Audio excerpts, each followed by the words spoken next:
ring ng other people. Tapos, alam mo yun, magiging issue, magkakaroon ng ingay, magkakaroon ng, wala pong issue. Nagkukwento lang ako sa kanila.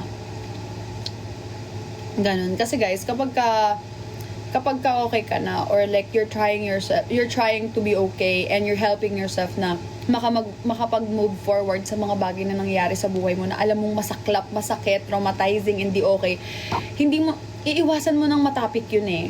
Iiwasan mo nang hindi na mapag-usapan yung mga ganung bagay kasi hindi mo para i-buried yung mga nangyari na yun, pero hindi mo na siya para ikwento sa mga bagay, especially if may ibang taong involved na may masasabi din naman na hindi okay, di ba?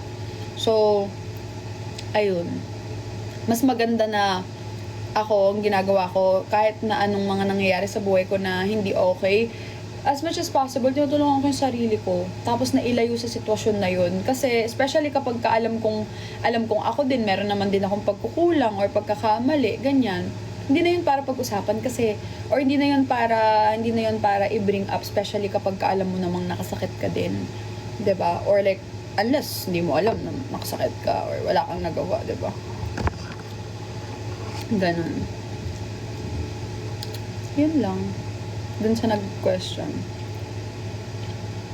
Kasi share ko,